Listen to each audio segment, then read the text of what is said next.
Okay, so what we have for today is we're going to be simplifying nth root expressions. So nth root, it's just a root and it could be different powers. So this is a square root because there's no power. So what helps us here is to put a little 2 to know that's a square root. We could have 3 roots, 4 roots, 5 roots. We're all going to take the same process to figure them out, okay? So remember, when we were doing just numbers, I would have to do my little birthday cake thing. So that's what I'm going to do here. I'm going to go 60 divided by, and remember the numbers I'm allowed to use are 2, 3, 5, 7, 11, etc., etc. So which one of these numbers divides 60? I know that a 2 will go in there, so that's 30. And then another 2 can go in there, and I'll go 15, and then a 3, and then a 5, and that gives me the one I'm looking for. I'm going to list my numbers in order, 2, 2, 3, 5. Now, this is to the 2 power. Okay, so again, I need to look for pairs. Do I see a pair anywhere? Sure, I see it here. So I'm going to put a 2. I'm going to leave me some space for my letter, which I'm going to do later, and I'm going to draw my root. And 3 and 5 both don't have any partners, so they get multiplied together and they go on the inside. That's going to give me a 15.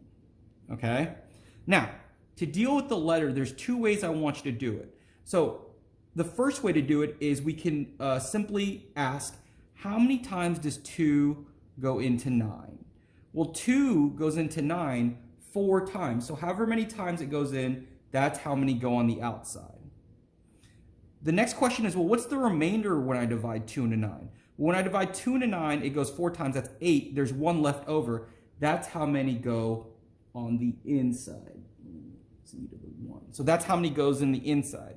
Now, the other way we can do it is to do it something similar to this. So this is Z9, so I can write the Z 9 times, 4, 5, 6, 7, 8, 9. And again, since it's squared, we're going to circle pairs. 1, 2, 3, 4.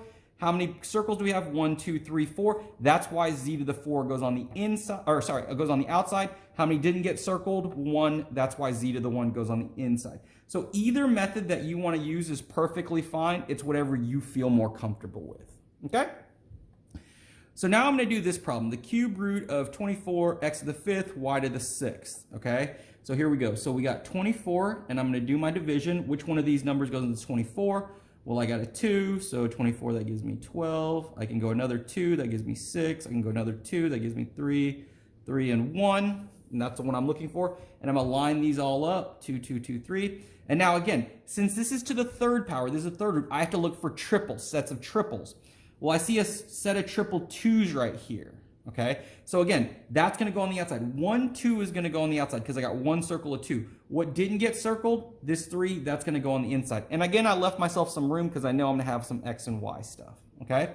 So here we go. How many times does 3 go into 5? Well, 3 goes into 5 1 time, so x to the 1 goes on the outside. How many is left over when I divide 3 into 5? Well, 2. So that means 2 goes on the inside. Okay, so I'm done with my x's. Now I'm going to do my y's. How many times does 3 go into 6? 3 goes into 6 2 times. And how many is left over when I divide 3 into 6? None. So no y's go on the inside, and this is what I'm looking for as my answer, okay? Now I'll do it the other way for you guys. So I got 5 x's. And again, I'm looking for triples. So I see a set of triple here. I don't see any more over here because I only have 2 left over. So how many circles are there? There's 1.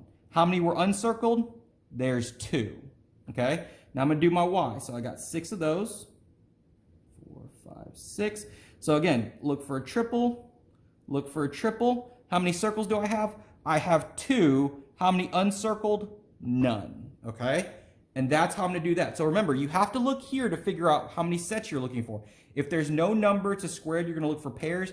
If it's 3, 4, 5, whatever it is, that's how many sets of things that you're going to be circling. Okay?